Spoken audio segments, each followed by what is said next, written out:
Welcome back to another episode of the Tracy Take. Today, we are going to be taking a little bit of a deeper dive into the QB battle that's going on in Chicago. But first, before we get into it, make sure you subscribe to this channel so you can see when we put out new content. And also like this video, comment on this video, help us out with the YouTube algorithm so we can keep creating more content for you guys. And Ryan, let's get into it. I gotta be honest, I didn't watch the whole game of the Bears, but I watched a lot of the highlights. And looked at the stats and looked at some analysis. And it just seemed like for both Andy Dalton and Justin Fields that they were up against just an amazing Buffalo Bills team. I think both Andy Dalton and Justin Fields obviously have some things that they have to work on and things that they need to improve on. But not really one is standing out to me on who's clearly better, which in my personal opinion – favors Andy Dalton for starting for a majority of the season. But I'm curious to hear your take on it. I know we were talking about it a lot before the show. So you said that it's not clear to you who you think should be starter? Oh, sorry. Do you favor Andy Dalton? No. It's not clear to me which quarterback was performing immensely better than the other. Yeah. So then when I see that to me then would favor Andy Dalton starting. Week one and starting for the foreseeable future, which is what I think should happen. Yeah, and one of the things I would like to preface in that is Andy Dalton went against the Bears ones and then the twos towards the end of his time on the field. Bills. The Bills ones and twos. Did I say Bears? Yeah. Okay. Well, he went against the Bills ones and twos during his time on the field, and Justin Fields went against the Bills twos and threes, and. For me, I clearly think Andy Dalton should be starting. I do not think Justin Fields is ready at all for NFL football. I have a lot of concerns with Justin Fields. I think he has a lot of things wrong with his game mechanically that in his passing game that I just think he needs time to work out. His struggles in the pocket. I said it in the video we talked about last week, or kind of carried over into this week, and I think Justin Fields really struggled, and the only time I think he actually excelled was when he was outside of the pocket, making plays with his feet. Yeah. So and were there any specific plays that really stood out to you on what Justin Fields needs to improve on? So when they were in the red zone at the end of the third quarter, he let a couple balls sail on him. He struggles to go through his reads fully. So what I mean by that is his feet. If you watch his feet, he gets them set when he gets in the pocket, and then he just kind of moves his head. He doesn't actually move his feet. So then when he does decide to make a throw, he either has to try and strong arm it, or he has to bring his feet later on, which then makes him late on the throw. And I just don't think he looks quite like an NFL quarterback. I think he is flat-footed in the pocket. He struggles to step up. I think he struggles with the decision between stepping up and rolling out. There was one sack where he just stepped up like right into three Bills defenders. Yeah. And to me, I just don't understand why he didn't just roll out to his right, because he's clearly athletic enough to get out of harm's way. And so I just don't think Justin Fields is ready. And I know that's probably some harsh news for Bears fans, especially with all these other guys saying that he should be the starter. I don't think he's ready. Well, and that's where I agree and disagree a little bit. I think he obviously has the talent to be an NFL caliber starting quarterback. But yet it seems to me if he was going to start on week one, the Bears would really need to almost have a kind of young Michael Vick offense-like approach where he's rolling out a lot, kind of cut the field in half. Or do what the Ravens do. Yeah, Lamar Jackson have one or two reads. Then if those guys aren't open, and then improv from there and try and make something happen and use his athleticism.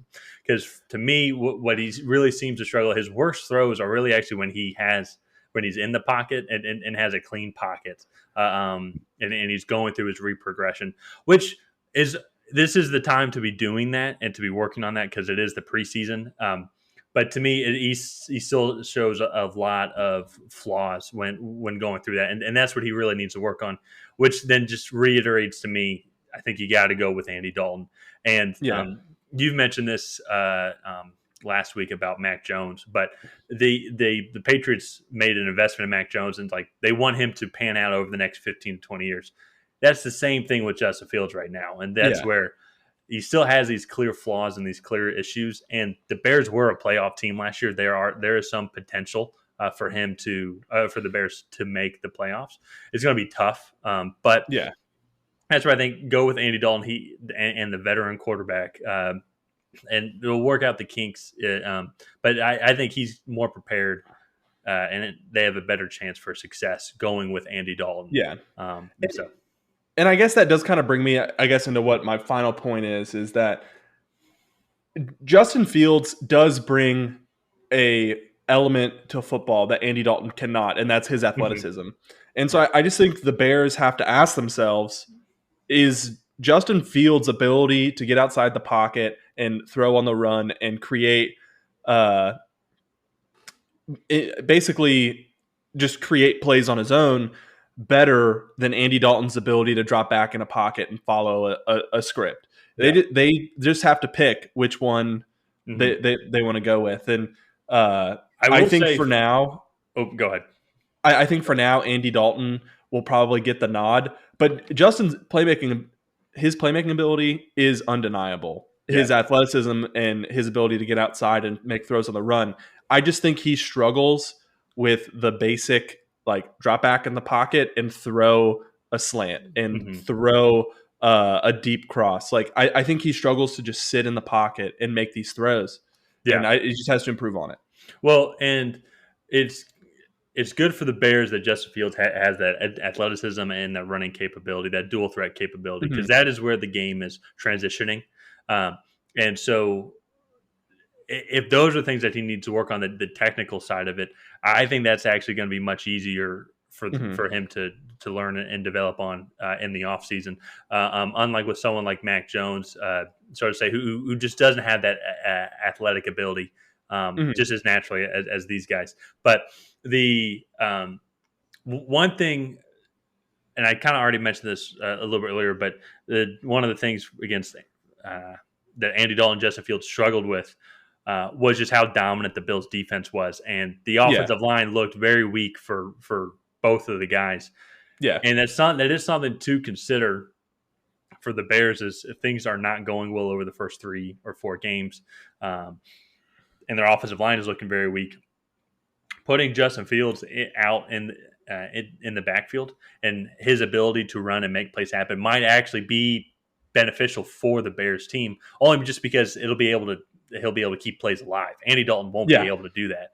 But if the offensive line is able to come together and form consistent pockets, and Andy Dalton's able to go through his reads, then Andy Dalton would be the best option to go for. But it's going to take a couple weeks, I think, to really kind of see how he progresses and how the team progresses, because they're week 1's against the Los Angeles Rams against Aaron Donald. Like, so it's going to be pretty tough. It's going to be a very tough challenge for either quarterback to go through in that offensive line. Yeah, no, and I do think, like, I think I'll just kind of reiterate my point, but I do think that Justin Fields gives them a different way to win with his athletic ability, and so. If the Bears' offensive line is a weak point, maybe Justin Fields is the guy to go with, mm-hmm. And they can do like some bootlegs, like you said, give him half the field to read and run an offense that way. I still think it's probably too early for him to get a start, but it's up to the Bears organization at this point. Oh well, it was always up to them. But it is, but there's no point in speculating because it's just going to be whatever type of football that they want to play. And honestly, it's Matt Nagy's job that's on the line. Mm-hmm. Justin Fields is going to be in a Chicago Bears uniform for at least the next 4 years, at the very least, and that's worst case scenario. Well, and that's why people are so excited, though, is because they want to see what Justin Fields can do now, and really the prospect of Justin Fields and David Montgomery. That's a fun QB running back tandem in the backfield to have. Yeah, but people don't want to go through a losing season. They want to win a Super Bowl right now. So it's going to be a very interesting decision to see. Matt Nagy has been very adamant that Andy Dalton's going to be the starter week 1. Yeah. But he has also said that that'll evaluate within the next couple of weeks or within the first couple of weeks of the season. So Yeah. And I think that is kind of how a lot of these rookie QB battles are going. Is it's a very fluid situation. It's not. Yeah. It's not set in stone. But anyways, I think that's going to do it for this episode of the Tracy Take. If you have not already, go ahead and like and subscribe and leave a comment down below. I'm sure we will get roasted in the comments for our take on Justin Fields for this one. So thank you guys, and come back for another episode.